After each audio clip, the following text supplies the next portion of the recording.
은혜 받으신 하나님의 말씀은 말라기서 3장 7절에서 10절까지입니다. 만군의 여호와가 이르노라. 너희 열조의 날로부터 너희가 나의 규례를 떠나 지키지 아니하였도다.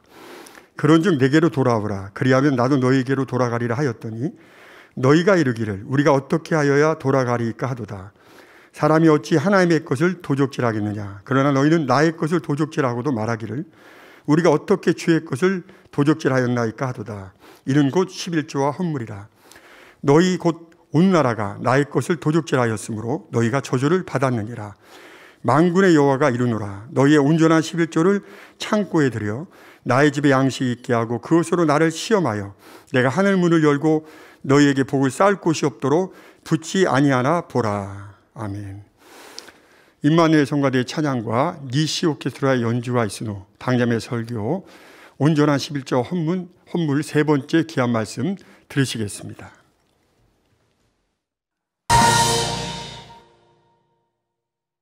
사랑하는 성도 여러분, 전 세계 및 전국의 지교회 성도 여러분, 지성전 성도 여러분, 전 세계 인터넷을 통해 예배 드리는 모든 성도 여러분, GCN 시청자 여러분, 온전한 11조와 헌물 세 번째 시간입니다. 지난 시간에는 왜 11조를 해야 축복받는지 영적인 원리에 대해 말씀드렸습니다. 우리 주 예수 그리스도를 영접하고 계명을 지켜 나갈 때라야 하나님의 자녀가 되어 축복받을 수 있다 했지요. 말라기 3장 11절에 하나님께서는 만군의 여호와가 이르노라. 내가 너희를 위하여 황충을 금하여 너희 토지 소산을 멸하지 않게 하며 너희 밭에 포도나무의 과실로 기한전에 떨어지지 않게 하신다 약속했습니다. 이 약속대로 주일 성수와 더불어 온전한 11조를 하면 질병, 사고 등 각종 재앙으로부터 지켜주십니다. 여기 한 가지 더, 사망에 이르는 죄를 짓지 않는다면 말입니다. 일터, 사업터를 지켜주시고 축복해 주시지요. 그런데 11조를 드리되 본문 말씀 10절의 말씀, 만군의 여호와가 이르노라. 너희의 온전한 11조를 창고에 들여 하신 대로 반드시 온전한 11조를 드려야 합니다. 이 시간부터는 온전한 11조를 드리는 구체적인 방법에 대해 말씀드리겠습니다. 방법을 잘 몰라서 온전한 11조를 드리지 못하는 일이 없도록 말씀을 잘 양식 삼으시기를 부탁드립니다. 또 몰라서 온전한 11조 드리지 못해서 축복받을 수 있는 분들이 축복 못 받는 일은 없어야 할 터이니까요. 만군의 여호와 하나님께서 부어주시는 복을 마음껏 받아 누리는 성도님들 모두가 되시기를 주님의 이름으로 축원합니다.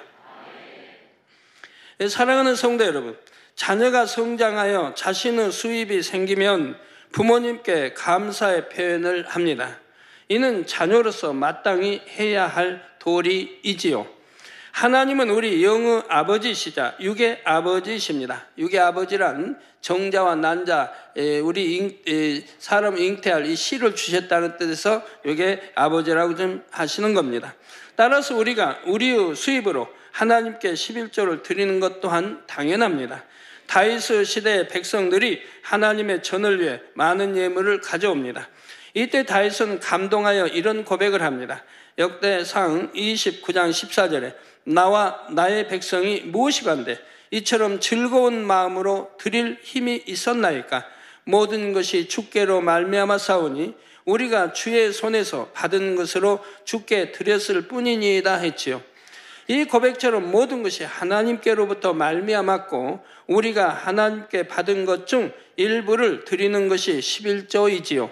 그럼에도 불구하고 우리 하나님께서는 자녀들이 11조를 드리면 축복해 주십니다. 얼마나 감사합니까? 그런데 어떤 이들은 복을 받기 위해 11조를 하는 것은 온전한 믿음이 아니라고 말하기도 합니다. 기복적인 신앙, 즉 복을 받는 것이 신앙의 목적이 되어서는 안 된다고 말하기도 하죠. 과연 그럴까요? 우리 하나님께서는 성경 곳곳에 참으로 많은 복을 약속하셨습니다. 하나님을 믿고 말씀대로 행할 때 영육간에 넘치는 복을 주시겠다고 말씀하십니다. 들어와도 나가도 복을 받고 꾸어줄지언정 꾸지 않는 복, 머리가 되는 복을 받게 하신다 굳게 약속하셨지요. 하나님께서는 아브람, 야곱, 요셉, 다니엘과 세 친구 등 수많은 믿음의 선진들을 이런 축복의 모델들로 내보이십니다. 영혼이 잘됨에 따라 범사가 잘됨을 증거하시죠. 이들로 인해 하나님께서 영광을 받으셨고 하나님의 나라가 더 창대하게 이루어져 왔습니다. 이처럼 우리가 오직 축복받기만을 바람으로 신앙생활을 하는 것은 아니지만 축복은 하나님을 믿을 때 맺히는 열매입니다. 물론 부, 명예, 권세 등을 지나치게 탐내고 이런 것에 집착해서는 안 되지요. 주님의 자녀들은 선한 청지기가 되어야 합니다. 자신에게 주어진 부, 명예, 권세도 오직 하나님의 뜻대로 사용할 수 있는 사람이 바로 주님의 선한 청지기이지요. 이런 선한 청지기가 많을수록 하나님의 나라가 얼마나 아름답게 이루어지겠습니까? 하나님께서는 이런 사람들을 기뻐하심으로 물질, 명예, 권세 등 더 많은 것을 맡기십니다. 제가 많은 축복을 받는 비결은 바로 이것입니다. 저에게 주신 것이라도 제 것으로 여기지 않고 오직 하나님의 뜻대로 사용해 왔기에 하나님께서는 날이 갈수록 더 많은 복을 주셨지요. 온전한 11조와 헌물에 대한 설교는 사실 저의 간증이기도 합니다. 저는 여러분의 목자로서 체험한 것을 담대히 간증하며 말씀을 증거할 수 있으니 얼마나 감사한지요. 11조를 드리는 방법은 어찌 생각하면 참으로 간단합니다. 수입에서 10분의 1을 떼어 드리면 되지요. 좀 더 넉넉히 드리면 더욱 쉽습니다.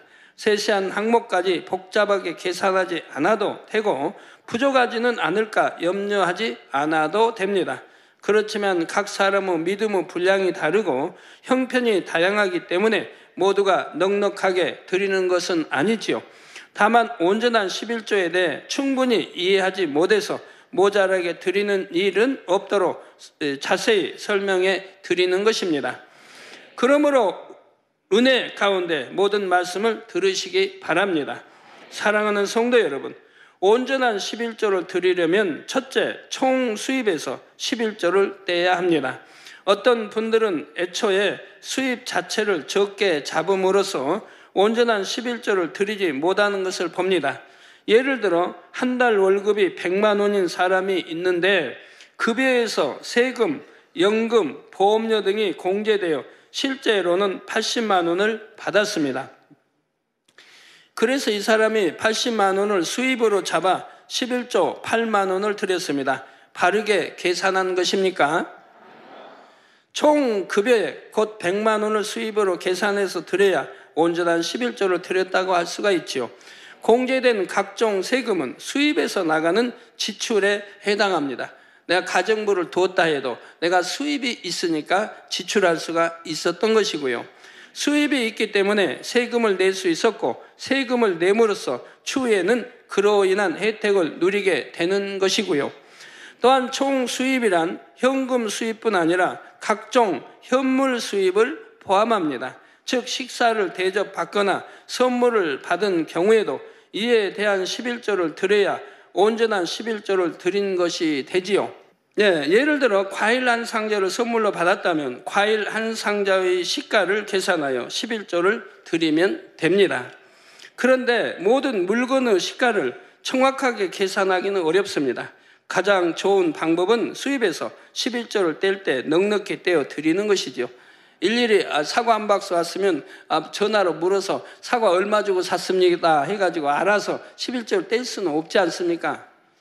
뭐 양복 선물을 받았다면 양복 얼마 주고 맞추셨나요? 물어가지고 또 뗄 수도 없는 것이고요. 그래서 넉넉히 떼면 다 되는 것이지요.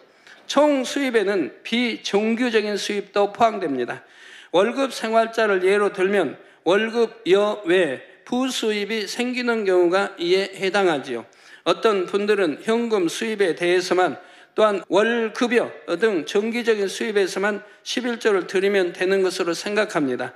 그러나 비정기적 수입, 현금 수입 외에도 현물 수입 등 공급받은 모든 것에 대해 즉 총 수입에서 11조를 드려야 온전하지요. 둘째로 11조는 다른 예물과 구별하여 별도로 드려야 합니다. 무슨 뜻인지 잘 이해하시기를 바랍니다. 어떤 분은 수입에서 하나님께 드리는 헌금 액수만큼 제외하고 나머지 금액에서 11조를 드린다고 합니다. 즉 감사, 건축, 구제, 선교 헌금 등 각종 헌금, 심지어 회비까지 제한 후에 나머지 금액에서 11조를 계산하여 드리는 것이죠. 또는 수입에서 11조만큼 액수를 떼긴 하는데 그것을 각종 다른 헌금으로 나누어서 드리기도 하고요. 즉 무슨 말이냐면 100만 원의 이제 수입이 있다. 그러면 이제 거기에서 10의 1조 10만 원을 드려야 되는데 어떤 분은 100만 원에서 내가 건축 예물도 드렸고 감사로 드리고 구제로 드리고 성경음으로 얼마를 드린다. 10만 원을 드린다고 하면 10만 원을 뺀 90만 원에서 11조를 낸다 이 말입니다. 이런 경우도 온전한 11조가 될 수 없는 것이고요. 또 각종 이제 11조만큼 액수를 떼는데 그것을 각종 다른 헌금 나누어 드린다고 하는 말은 10의 1조를 떼가지고 그거 가지고 또 건축예물 드리고 감사예물 드리고 그것도 드린다 이 말. 그리고 나머지를 또 11조로 드린다 이 말입니다. 이것도 온전한 11조가 될 수 없는 것이라 이 말입니다. 이건 전혀 11조 개념을 모르고 있는 분인 것입니다. 또는 11조 드리면서 이 11조 중에 일부는 구제로 써주세요. 이렇게 하는 경우도 있다고 합니다. 하나님께 드리는 것은 마찬가지인데 어떤 명목으로 드리든 무슨 상관이 있느냐는 것입니다. 그러나 10의 1조만은 그렇게 할 수가 없습니다. 하나님께 드리고 재정부에서 쓰는 것이지 10의 1조에서 내가 드린 11조에서 이건 구제로 써주세요. 성경 헌금으로 써주세요. 할 수는 없습니다. 내가 감사예물을 드리는 건 그건 할 수 있습니다. 혹여 여러분이 감사예물을 드리는 거 그냥 그대로 드리는 게 좋지만 혹여라도 내가 이 감사예물 드리면서 이것으로 어디 이렇게 구제 좀 써주세요. 이렇게 할 수는 있습니다. 그러나 그것도 온전히 가지는 않습니다. 왜? 구제로 드리면 될 것이니까 따로. 감사 명목이 아니고 구제로 또 드리면 될 거 아니겠습니까? 자, 그래서 무슨 상관이 있느냐라고 말하는데 분명히 상관이 있지요. 11조는 반드시 11조라는 명목으로 다른 예물과 구별해서 드려야 합니다. 11조는 하나님의 것이기 때문입니다. 아무리 하나님께 헌금으로 드렸다고 해도 11조로 드려야 할 것을 다른 헌금으로 드리면 내가 하나님의 것을 임의로 한 것이 되지요. 또한 11조로 이미 드려진 것은 교회에서 하나님의 뜻에 따라 지출합니다. 이미 하나님께 드린 11조에 대해 사용 명목을 지정한다는 것은 맞지 않지요. 다른 각종 헌금은 11조를 제외한 나머지 수입에서 믿음대로 정성껏 드리는 것입니다. 그런데 11조는 당연히 드려야 하고 구원과도 관련이 있지만 반드시 상급으로 직결되는 것은 아닙니다. 그러나 각종 헌금은 하늘나라의 상급으로 쌓이고 특히 건축헌금은 천국의 집을 짓는 재료가 되지요. 근데 만약 건축예물도 많이 드리고 감사헌금도 많이 드렸는데 온전한 11조를 하지 않았습니다. 이는 하나님 것을 도적질하는 것이기 때문에 축복을 받을 수가 없다는 사실입니다. 여러분 하나님께 건축예물도 많이 드리고 감사예물도 많이 드리고도 축복받지 못했다고 한다면 혹여 이렇게 잘못 드림으로 못 받는 수도 있는 것이라 이 말입니다. 여러분 왜 11조는 하늘나라의 축복이 아니냐 하면은 우리가 감사예물이나 또는 절기나 건축이나 예물들은 하늘나라에 다 상급으로 쌓이는 것입니다. 그리고 어떤 것은 내 집이 지어지고 어떤 것은 정원에 꾸며지는 것 각종 이제 집안에 꾸며지는 이런 재료들로 올라가게 되는 거예요. 그러나 11조는 상급이 되지 않습니다. 왜 상급이 되지 않느냐면 바로 하나님께서 이 땅에서 축복해 주시기 때문입니다. 그런다고 건축 감사 드려서 축복 안 주시는 거 아닌데 그건 이 땅에 축복 주시고 하늘나라에서 이제 바로 상급으로 쌓여지지만 이 11조만은 하나님이 약속한 하늘 문을 열어 너희 창고가 차고 넘치도록 축복해 주시겠다고 한 것입니다. 그래서 여러분의 가정일 때 자녀들의 가족들의 하나님이 축복을 해주시는 것이라 이 말입니다. 그래서 온전한 11조 드림으로 첫째는 여러분 건강이 지킴을 받죠. 가족이 지킴을 받죠. 어떤 사고, 재앙에서 지킴을 받죠. 그리고 또 영혼이 잘 되지요. 일도 사업대 축복을 받죠. 아니 될 것도 되며 될 건 더 잘 되는 이러한 축복을 받아가죠. 그래서 이 땅에서 마음껏 축복을 11조로 인해 주셨기 때문에 하늘나라의 상급으로는 주시지 않는 것이라 이 말입니다. 그러나 감사나 다른 것들은 또 하늘나라에 다 상급으로 또 쌓이는 것이라 이 말입니다. 이 시간 이후부터는 이러한 진리를 확실하게 정립하시기를 부탁드립니다. 셋째로 11조는 자신이 영의 양식을 공급받는 교회에 드려야 합니다. 출석하는 교회와 영의 양식을 공급받는 교회가 같은 경우도 있지만 다른 경우도 있지요. 11조는 단순히 출석하는 교회에 내는 것이 아니라 자신을 영적으로 성장시키는 곳에 드려야 합니다. 영적인 등록회, 즉 자신의 마음이 있는 곳, 영적인 말씀의 꼴을 공급하여 믿음을 심어주고 생명을 주는 그곳이 영적으로 내가 속한 재단입니다. 내 영혼이 잘 되게 해주는 재단, 영으로 들어가게 해준 재단. 그래서 전국 세유산 이렇게 인도하는 재단이 바로 영적인 재단인 것이라 이 말입니다. 비유를 들어 죽을 병에 걸린 어떤 사람이 서울대학병원에서 치료를 받고 극적으로 살아났다면 그 치료비를 어디에 낼까요? 자신의 동네에 보니 규모도 작고 시설도 열악한 한 병원이 있습니다. 가깝기도 하고 사정도 딱해 보여서 이 동네 병원에 대신 낸다면 가할까요? 그거 아니지요. 자신이 치료받은 병원, 생명을 얻은 병원에 내야 합니다. 또 학생이 등록금을 낸다면 자신이 공부하는 학교에 내야지 다른 학교에 갖다 내는 것이 아닙니다. 11조를 드리는 원리도 마찬가지이지요. 물론 감사나 건축 등 기타 예물은 자신이 주관을 받는 대로 드릴 수는 있습니다. 너무 은혜 받아서 그 은혜에 감사해서 드리는 경우도 있습니다. 그러나 건축은 자기 영적인 재단에서 드리는 것이 더 가한 것이고요. 예를 들어서 다른 교회 부흥성회나 집회 참석하여 은혜 받았다면 감사 등 예물을 그곳에 드릴 수는 있습니다. 그러나 11조는 자신의 영혼이 속해 있는 교회에 드려야 함을 잘 이해하시기 바랍니다. 넷째 11조는 각자의 이름으로 드려야 합니다. 11조는 가족 이름으로 혹은 부부의 이름으로 공동으로 드리는 것이 아닙니다. 예를 들어 아내가 가사를 전담하고 남편만 직장에 다니는 가정들이 있습니다. 이런 경우 아내에게는 특별한 수입이 없다고 생각하므로 부부의 이름으로 공동으로 드리기도 하지요. 그러나 11조는 각자의 이름으로 각자의 수입에서 드리는 것입니다. 남편의 수입이라면 남편의 이름으로, 아내의 수입이라면 아내의 이름으로 드려야 하지요.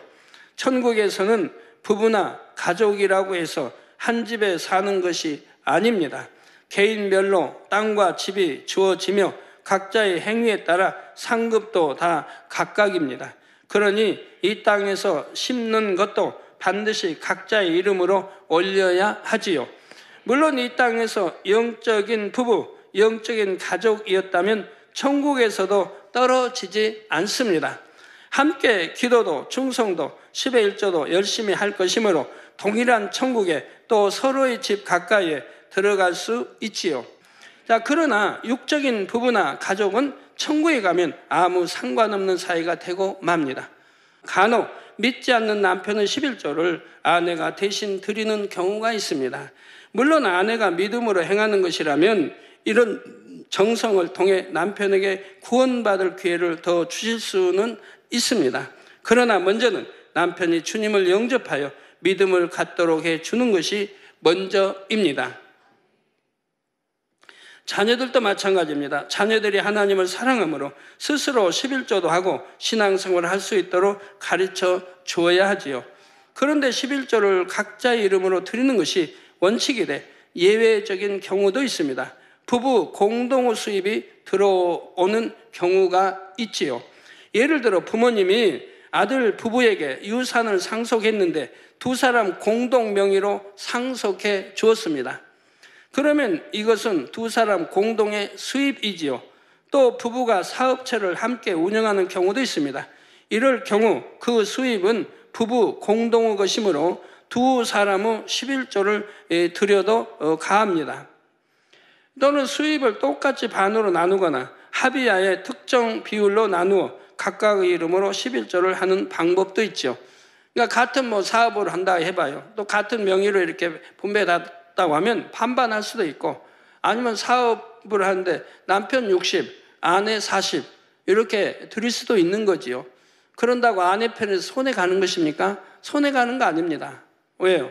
남편은 60을 드리고 나는 40밖에 못 드렸으니까 남편이 더 축복이 가지 않겠습니까? 한데 그렇지 않습니다. 그것은 같은 공동의 사업을 하고 있기 때문에 드린 거는 다 11조 드렸지 않습니까? 합하면? 그러면 그 사업체 축복은 그대로 가는 것이라 이 말입니다. 아내 따로 남편 따로가 아니니까, 집이 아니니까 같이 축복이 가는 것이라 이 말이에요. 그럼 하늘나라는요? 하늘나라는 상급이 없다고 했으니까 하늘나라에는 상관이 없다 이 말. 이 땅에 사업장에 하나님이 마음껏 축복을 해주시는 것이라 이 말입니다. 그러니까 손해갈 건 없다 이 말이에요. 그러나 온전한 11조를 서로 합의하에 꼭 드려지면 축복인 것이지요. 자녀들도 마찬가지입니다. 어려서 철이 없을 때는 부모님이 11조를 드리도록 해야 됩니다. 여러분 자녀이 갑자기 어디 아픕니다. 기도도 하고 예배도 잘 드렸는데 왜 아플까? 그날 11조를 토적질하는 경우도 얼마든지 있다는 얘기입니다. 부모님은 모르죠. 자녀는 11조 드렸다고 합니다. 부모는 속인다 이 말입니다. 이거 주일날 아니면 다른 날 그 11조로 다른 거 사 먹기도 하고 써버린다 이 말입니다. 이런 경우가 덜어가 아니라 더 많이 덜이 있다 이 말입니다. 부모님은 모르지만 자녀는 부모를 속이고 이렇게 하는 자녀들도 있다는 걸 여러분 아시기 바라요. 그래서 확인할 줄도 알아야 돼요. 내 자녀가 정말 11조를 드리는가 확인하는 것도 지혜이지요. 다섯 번째로 11조는 정규적인 수입이 없다 해도 드려야 합니다. 어떤 분들은 자신은 직장이 없으므로 11조를 낼 수입이 없다고 말합니다. 그러나 11조가 없는 사람은 없습니다. 먹는 것, 입는 것, 교통비 등을 공급받고 있게 생활을 유지하는 것이지요. 예를 들어 남편이 하나님을 믿지 않는데 아내는 별다른 소득이 없이 남편에게 생활비를 받아서 생활합니다. 이런 경우라도 수입이 전혀 없는 것이 아니지요. 자신이 임의로 쓸 수 있는 돈이 있습니다. 친구를 만나서 식사하거나 여가를 즐기는 등 살림과 직접적으로 관련이 없는 지출은 바로 자신의 수입이 되지요. 이런 분야를 수입으로 잡아서 반드시 11조를 드려야 합니다. 그런데 남편과 아내 모두 믿음이 있는 경우 남편이 수입에서 11조를 떼고 생활비를 줍니다. 이에 대해서는 아내가 별도로 11조를 또 드릴 필요는 없습니다. 이미 남편이 드렸으니까요. 가족들이 가장에게 속하여 가장의 수입으로 먹고 쓰는 것에 대해서는 가장이 한번 11조를 드리는 것으로 족하지요. 그렇지만 그 안에서도 아내가 살림과 관계없이 자기 임의로 쓸 수 있는 돈에 대해 자신의 이름으로 11조를 하는 것도 가합니다. 축복 주실 것을 믿음으로 바라보고 이렇게 행한다면 믿음대로 되는 것이죠. 어린 자녀들도 각자 자기 11조를 드려야 합니다. 어린 아이들도 부모나 친척으로부터 자기 임의로 쓸 수 있는 용돈을 받거나 친구에게 선물을 받는 등 수입이 있지요. 그런데 이때 학비나 책값, 학용품비 등 부모에게서 분명히 정해진 용도로 받는 것은 자신의 수입이 아닙니다. 만약 여기서 11조를 떼면 학비가 부족하거나 필요한 물건을 구입하지 못할 수가 있지요. 그러므로 이에 대한 11조는 떼지 않아도 됩니다. 너무 어려서 스스로 11조를 내지 못하는 어린아이들은 부모가 11조를 대신 내줘야 합니다. 아주 어린 아이들도 세뱃돈이나 용돈, 백일, 돌, 생일 선물 등 수입이 있지요. 부모가 이런 수입에 대해 아이의 이름으로 11조를 내주면 됩니다. 이는 부모의 수입이 아니라 명백한 아이의 수입이기 때문이지요. 그런데 이런 경우는 어떻게 해야 할까요? 예를 들어 어린 자녀가 지인이나 후원 단체로부터 컴퓨터, 피아노 등 고가의 선물을 받았습니다. 어린 자녀는 별도의 소득이 없으므로 11조를 드리기가 어렵지요. 이때 부모가 대신 물건의 시가를 따져서 아이의 이름으로 11조를 내주면 아이가 온전한 11조를 드린 것이 됩니다. 그런데 액수가 너무 커서 부모가 대신 내줄 능력이 없을 수도 있습니다. 또 아이는 믿음이 있는데 부모는 하나님을 믿지 않는 경우 11조를 드리기가 쉽지 않지요. 이런 경우 하나님께서 이 아이가 온전한 11조를 드리지 않았다고 말씀하실까요? 아이가 공급받은 것에 대해 하나님께 감사하고 어른이 된 후라도 11조를 드릴 마음 중심이라면 하나님께서는 그 마음을 받으십니다. 또한 성도님들께서 종종 장학금에 대해 질문해 오시는 경우가 많은데 잠시 설명해 드리겠습니다. 자녀가 장학금을 받는 경우 자녀의 이름으로 11조를 드리면 됩니다. 물론 부모가 자녀의 학비를 내주는 경우 부모의 이름으로 11조를 드려도 가하지요. 장학금의 유형에는 크게 두 가지가 있습니다. 수업료를 면제받는 경우와 수업료만큼 또는 그 이상의 액수를 현금으로 받는 경우가 있지요. 이 두 가지 유형의 장학금 모두 11조를 드려야 합니다. 수입료를 면제받는 경우 현금 수입은 아니지만 반드시 내야 하는 수업료를 내지 않게 되었으므로 수입에 해당하지요. 따라서 면제받은 금액만큼 11조를 드리면 됩니다. 현금으로 받는 경우도 마찬가지이지요. 그런데 간혹 가정 형편이 어려운 학생들이 있습니다. 이런 학생들은 딱 수업료만큼만 면제받거나 수업료에 해당하는 금액만을 받으면 11조를 드리기가 쉽지 않을 수도 있지요. 그러면 어떻게 해야 할까요? 수업료를 내지 않으면 학교에 다닐 수가 없는데 그래도 11조를 떼어야 할까요? 학업을 포기할 수는 없지요. 이런 경우 나중에 드리는 것도 가합니다. 수입이 생길 때마다 모아서 11조를 드리거나 금액이 큰 경우 학생이 학업을 마친 후 취업하여 수입이 있을 때 드릴 수도 있지요. 사랑의 하나님께서는 중심을 보십니다. 이런 경우 당장 드릴 수는 없다고 해도 주신 것에 감사하며 어찌하든 11조를 드리려는 마음을 받으시죠. 아니면 부모님이 또 대신 내드리면 되는 것입니다. 또 이런 감사와 사랑과 믿음으로 간절히 구하면 하나님께서 11조를 드릴 수 있는 길을 열어주시기도 합니다. 결국 중요한 것은 믿음이죠. 공급받는 모든 것이 하나님의 은혜임을 믿고 하나님의 곧 11조를 구별해 드리려는 믿음의 행함이 있어야 합니다. 그렇다고 해서 지금 드릴 수 있는데도 다음에 좀 더 여유 있을 때 드려야겠다 하고 미뤄서는 절대 안 됩니다. 어떤 경우에나 다 마찬가지죠. 하나님께서 우리 영혼을 언제 불러가실지 알 수가 없습니다. 11조는 구원과 상관이 있다 했습니다. 드릴 수 있음에도 드리지 않는다면 구원을 어떻게 확신할 수 있겠습니까? 우리가 구원은 믿음으로 받는 것입니다. 그런데 하나님이 축복해 주시겠다고 성경에 구약도 또 구약에도 많이 여러 군데 11조에 대해 말씀하고 있고 또 축복 주시겠다고 하는데도 믿지 않기 때문에 아니 드리는 거 아닙니까? 그러면 이런 말씀도 못 믿는데 성경 어느 것은 믿고 어느 것은 안 믿는다고 할 수 있습니까? 성경 말씀을 못 믿는 것이지요. 이게 믿지 않기 때문에 구원받을 수 없다고 말하는 것입니다. 축복을 주시겠다고 해도 믿지 않은데 어떤 것을 믿겠습니까? 그 만군의 하나님 명인데도 순종을 하지 않는데요. 저는 여러분들이 축복받으라고 지금 말씀을 드리는 거예요. 왜 축복 못 받는지를 지금 설명하고 있고 왜 질병이 틈타는지 왜 지킴을 못 받는지를 지금 설명하고 있고 또 구원받는 길을 가르쳐드리고 있는 거예요. 우리가 하나님을 잘 믿으면 누구나 축복받게 되어 있습니다. 축복받아야 하고요. 근데 축복받지 못하는 이유는 내가 신앙생활을 바로 하지 못하기 때문인 것이라 이 말입니다. 그 구원의 길을 확실히 알려주는 것이고요. 또 여러분 질병이 틈탄다 이런 거 마찬가지입니다. 하나님이 축복을 주시려면 돈이 새 나가지 않게 주셔야 됩니다. 이게 병들어 병원에 가고 수술하고 약 먹고 하면 자꾸 돈이 나가지 않습니까?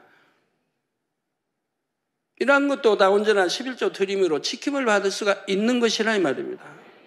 11조는 구원과 상관이 있다 했고요. 드릴 수 있으면 드리지 않는다면 구원을 어떻게 확신할 수 있겠습니까? 내가 믿음이 없다는 걸 증거하고 하나님 말씀을 못 믿는다는 것을 증거하기 때문에 그런 것이라 이 말입니다. 그래서 이제 초신자 믿음의 1단계나 2단계는 상관이 없다고 그랬죠. 그분들 아직 진리를 모르고 아직도 믿음이 없고 진리를 모르는 상태이기 때문에 그건 상관이 없다 이 말입니다. 그 대신 구원을 받아도 낙원이나 자르면 일천층밖에 가지 못하지 않습니까? 또한 원수마귀 사단이 송사함으로 사고나 질병 등 재앙이 임하기도 합니다. 하나님께서 이처럼 차선책을 제시해 주시는 것은 그 영혼의 구원을 위해서입니다. 11조로 인해 죄의담을 쌓는 일이 결코 없도록 긍휼을 베풀어 주시는 것이지요. 하나님은 각 사람의 중심을 아십니다. 그러므로 여러분 모두는 하나님을 경외함으로 온전한 11조를 드릴 수 있기 바랍니다. 사랑하는 성도 여러분, 6번째로 11조는 반드시 한 달에 한 번 이상은 드려야 합니다. 어떤 분들은 1년에 한두 번 11조를 하기도 합니다. 그러면 온전한 11조를 드리지 못하는 경우가 생길 수 있지요. 우리는 매일매일 하나님께 많은 것을 공급받고 있습니다. 그래도 한 달 간격으로는 개수해야 빠뜨리는 것 없이 온전한 11조를 드릴 수가 있지요. 수입이 생기는 그때 드리거나 한 달에 한 번뿐 아니라 그 이상 드리는 것은 당연히 가하고 또 좋은 것이고요.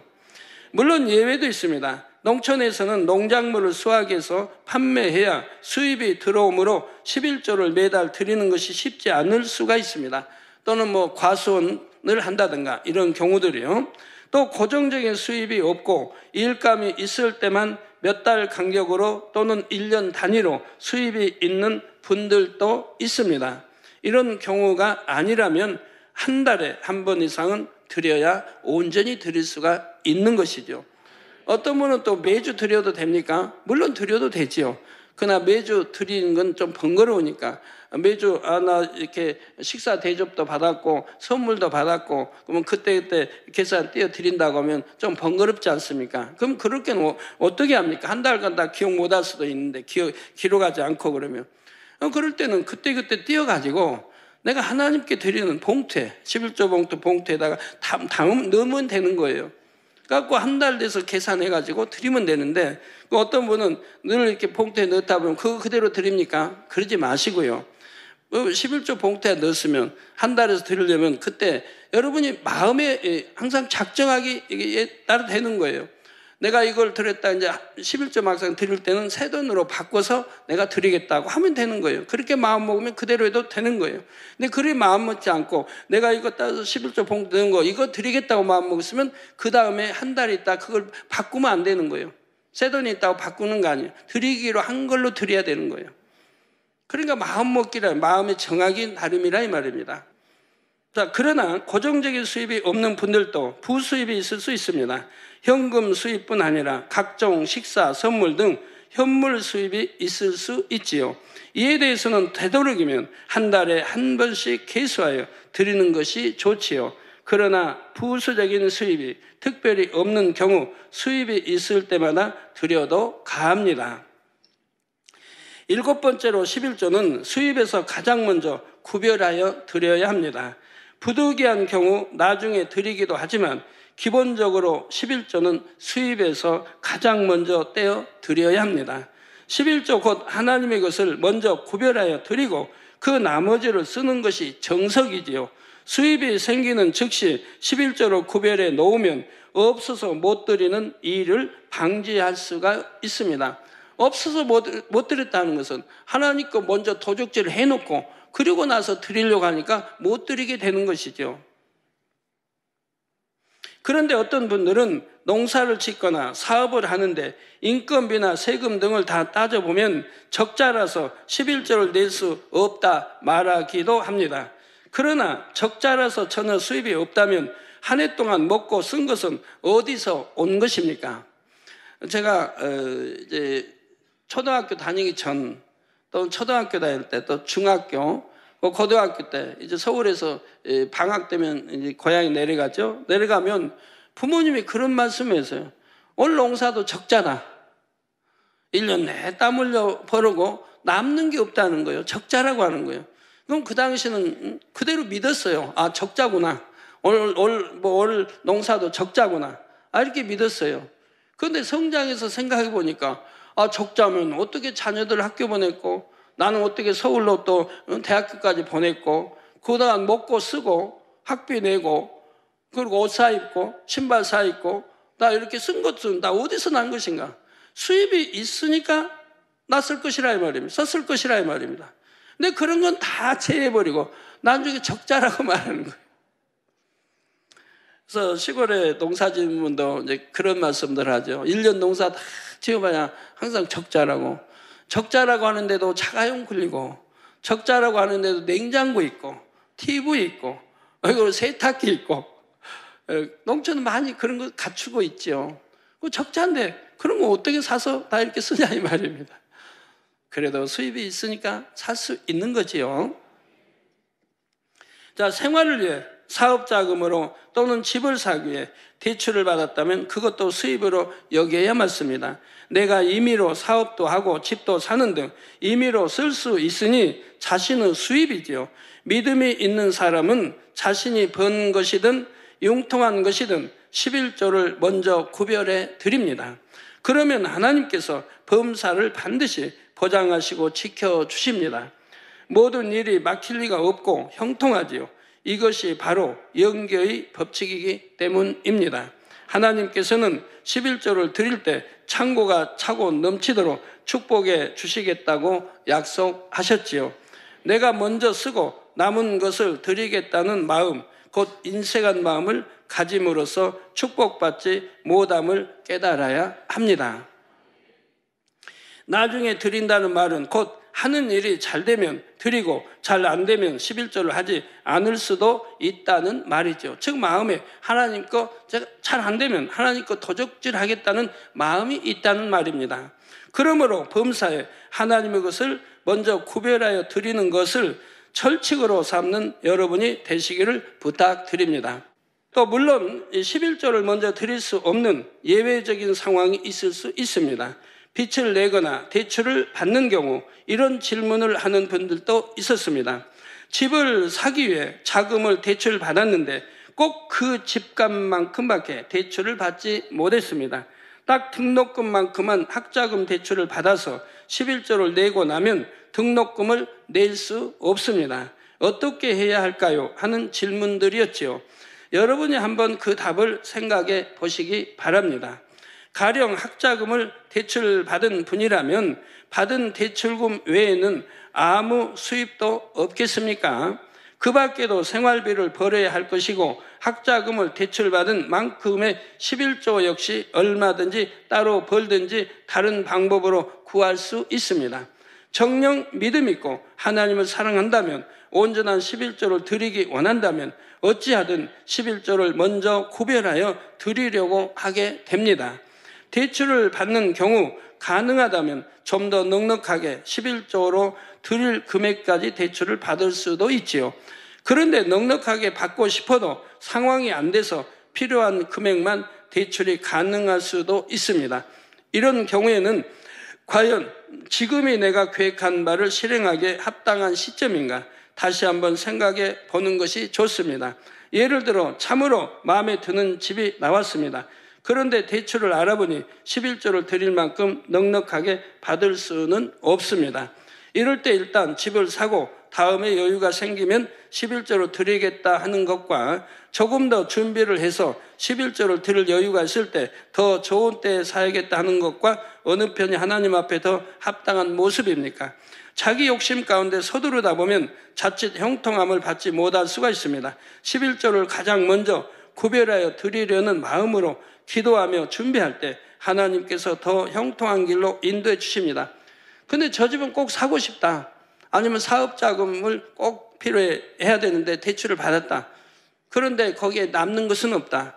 그거 한다면은 여러분이 그냥 11조를 떼지 않고 드립니다. 드리나 이제 여러분들 수입이 있을 때 그 대출을 갚을 거 아닙니까? 그럼 그때는 11조를 떼고 드릴 거 갚아 나가지 않겠습니까? 그러면 이제 그거는 후에 11조를 드린 거지만 그때도 이렇게 11조를 드려도 가기는 합니다. 뭐 그것이 뭐 죄가 되고 그런 건 아니에요. 이해가 잘 되고 있습니까? 여러분이 그냥 11조가 아니라 온전한 11조를 하나님이 드리라 하기 때문에 온전한 11조를 드리기 위해서 지금 여러분들에게 이렇게 조목조목 나누어서 설명을 하고 있는 거예요. 저는 초신자 때에도 하나님께 건축 작정을 하면 누구보다도 많이 했습니다. 드릴 것이 풍족한 상황이 결코 아니었습니다. 오히려 부채가 있는 상황이었습니다. 그래서 빚을 내서 그 작정헌금을 드립니다. 이때 건축을 만약에 100만 원 작정을 했다면 지금부터 뭐 80년대 뭐 초중반이니까 뭐 80년 그때 100만 원이면 크지요. 그래서 작정을 했다면 100만 원에 대한 11조를 뗄 수 있게 넉넉히 빌립니다. 그래서 먼저 11조를 떼고 하나님께 건축념을 작정했던 걸 드렸지요. 11조를 반드시 드려야 함을 알고부터는 한 번도 온전하게 드리지 않은 적이 없습니다. 이렇게 빚까지 내서 11조를 드렸으니 어려워졌을까요?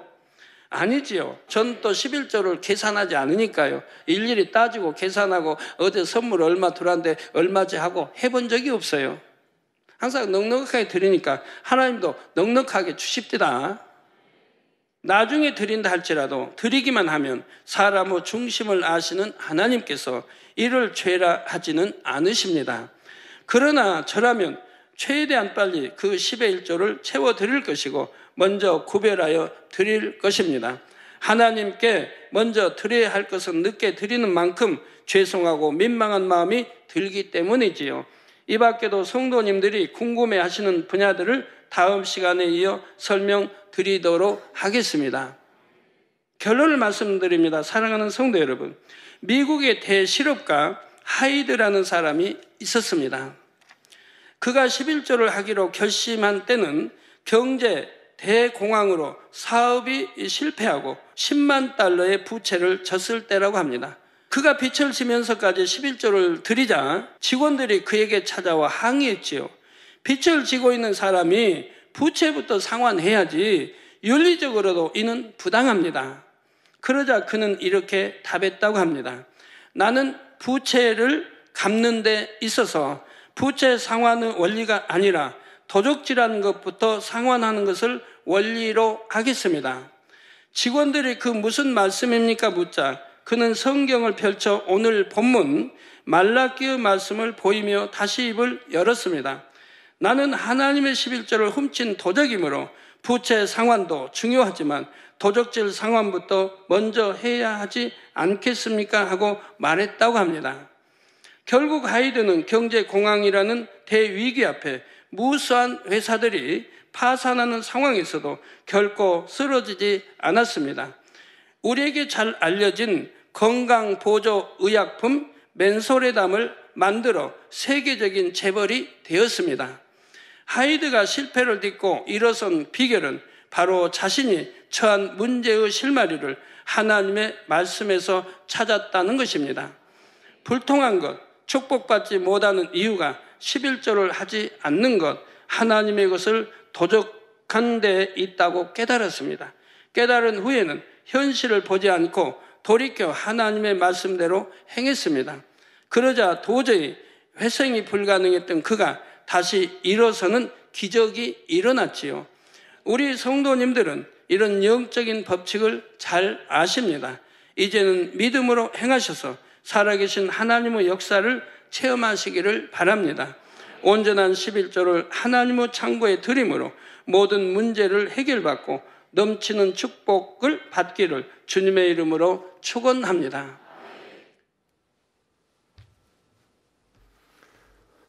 영상으로 당자님의 한자기도를 받으시겠습니다. 아프신 분들은 아픈 곳이나 연약한 곳에 손을 얹고 기도 받으시고,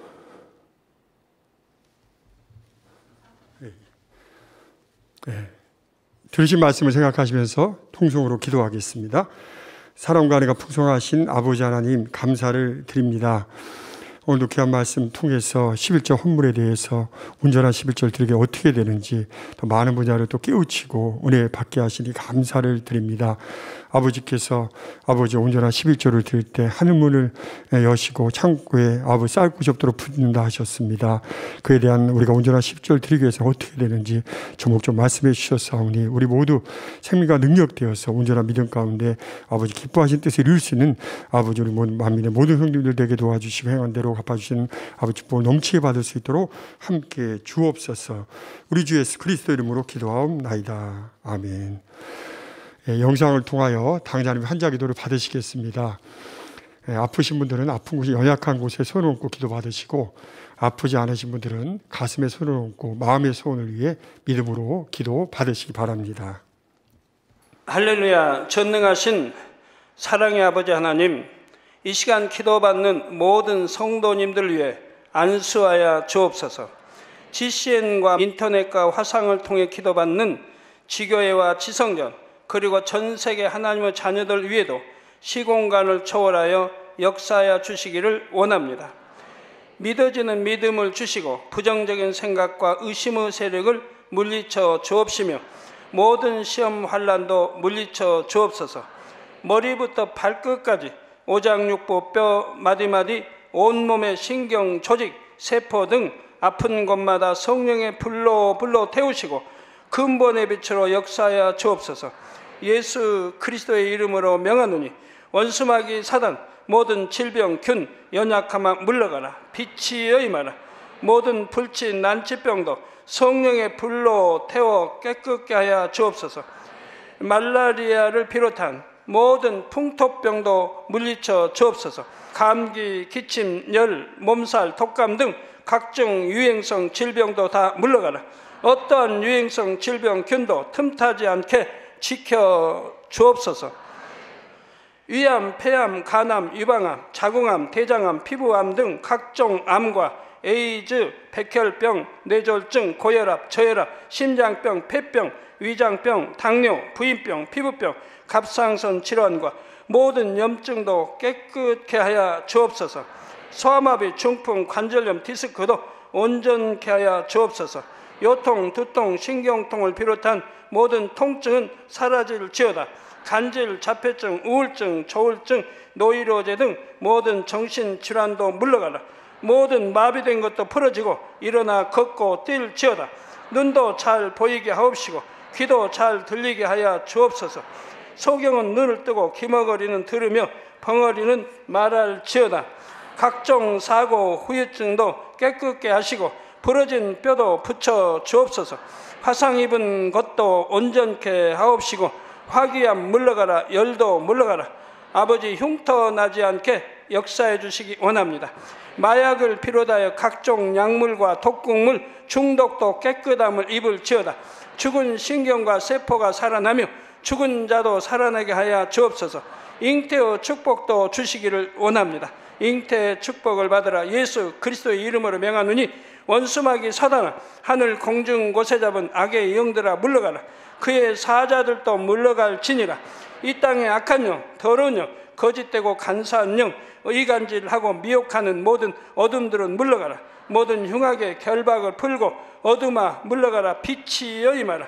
아버지 하나님, 부르짖어 기도할 수 있는 능력을 주시고 죄를 버리고 성결될 수 있는 능력을 주옵소서. 영원히 잘됨같이 범사에 잘되게 하시고 가정의 복음화도 이루어 주시기를 원합니다. 한 주간도 모든 사고와 재앙으로부터 지켜주시고 불통이 없는 형통한 삶을 살 수 있도록 축복해 주옵소서. 성령의 불담으로 천군 천사와 주님의 불꽃 같은 눈동자로 모든 하나님의 자녀들과 가정, 일도, 사업들을 지켜주시기를 원합니다. 학생들에게 지혜와 명철을 더하시고 공부할 수 있는 뜨거운 마음과 열정도 더하여 주옵소서. 마음과 생각을 세상에 빼앗기지 않도록 지키시고 하나님을 뜨겁게 사랑하는 학생들로 축복하여 주옵소서. 하나님의 자녀들이 먹으나 마시나 입으나 무엇을 하든지 하나님 앞에 영광 돌리는 삶이 되게 축복하여 주시기를 원합니다. 나는 하나님을 만났노라, 체험했노라, 응답 받았노라, 축복 받았노라 간증하는 입술이 되게 역사하여 주옵소서. 아버지 하나님 감사합니다. 홀로 영광 받으옵소서. 우리 주 예수 그리스도의 이름으로 기도하옵나이다. 아멘.